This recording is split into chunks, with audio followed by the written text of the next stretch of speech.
I feels like it's 6 lifetimes ago. Like it's wild. Yeah. I started off, we were like a Christian pop group actually. And it was so interesting because there was a late, so like the first couple of years, just a Christian pop group would tour over Texas, all the churches.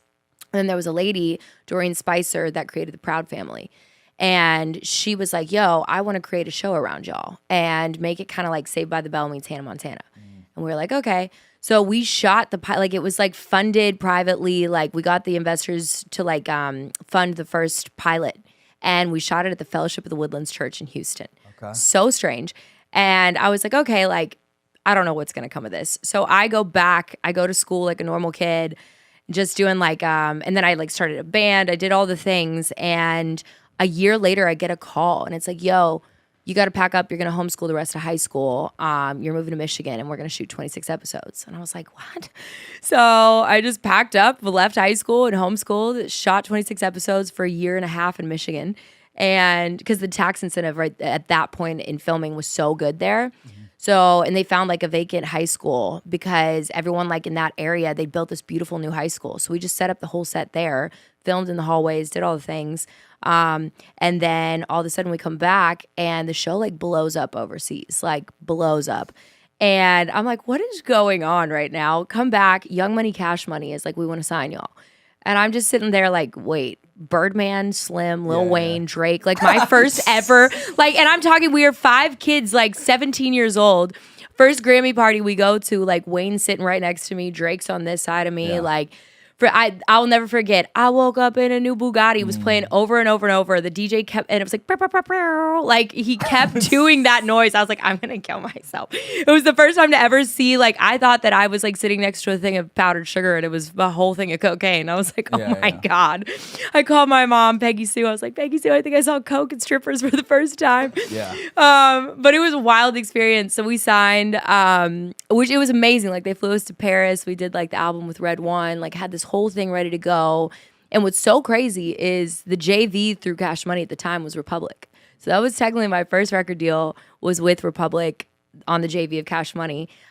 We get signed. They like spend an absurd amount of money because that's what Birdman and Slim do. Mm-hmm. But pop music, we were their first experimental pop side of Cash Money. And you can't spend all the budget on the front half because you can't put up a pop album on mixtape.com. You have to have radio budget, which is like, we all know is so expensive. So the budget was gone for radio for when the project was going to come out. So all of a sudden we just get shelved. And it's just like, we're sitting there, no music came out, no nothing. And at this point, like I'm turning 18 and I'm like, we got to go to LA. Like we got to be in their face. So I pack up my bags. My parents are like, you're 18 moving to LA. And I was like, I got to do it. And they're like, okay. So I move out. My group comes like a little bit after me. We're making YouTube videos, all the things and nothing. And we're just like, okay, cool. So they're like, Shay, like this has been a good run of almost 10 years together. Like we're going to go back. And I was like, what? Like I'm in a lease now. I live in a 230 square foot apartment for $1,200 a month. Mm-hmm. And I'm just like, I'm working 5 different jobs. Like I went from like making all of this, like not a lot of money, but it was like a significant amount of money for a teenager. And I didn't realize that it just like is not consistent in the music industry. Like you get one check and you're living off that check for a good minute. So I had no money to my name and I'm like, okay, I'm stuck in a year lease here. So they go back. I just start writing because I didn't really know how to write like a full song by myself. Like we were in the phase in that era of pop music, you were given demos by like the best of the best and you sing them. So I just would message SoundCloud producers over and over and over because no producers in the pop world would work with me because at that point, then Cash Money was going to shit. Like it was, people were suing them. Beef. Is that what you're talking about? Yeah, and people were suing them. Like they weren't, like no one was getting paid. So everyone was like, no, we don't want to, like we're good. And then they tried to like keep me as a solo artist. And I was like, I went off. Like I just went off. So I sat there for probably like 3 years in that deal. And I got my release date tatted on me because I was like, I'm out. I'm freaking out. Yeah. But I got out. Every SoundCloud producer known to man, like I would message them over and over and over. I was like, just send me a track. I thought I wanted to be an EDM feature girl. Learned really quick. I was a big rave girl. I was. And I was like, I'm going to be the voice of EDM. So I did a few DJ tracks and realized this is not what I want to do. But it helped me to figure out how to write songs by myself in a room. Like I would study Max Martin. I would study everybody. But I would always have like, because I started off doing country music, like that was like my thing.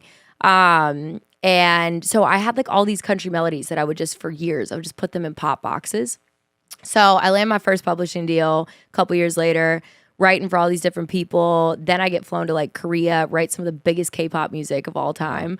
And that was wild. And then I land my second record deal in 2018 with Republic, which is weird that I landed there again. Because they were like, when they first showcased me, they were like, why do we know you? And I was like, I was technically signed to you guys, like almost. Remember when you guys shelled me, dude? Yeah. Well, the sad part was what like Republic didn't shell me, but JV or freaking Cash Money did. So it was like they were just like, let's have a successful run, which they were freaking incredible. Everything was great. Then COVID happens. Like I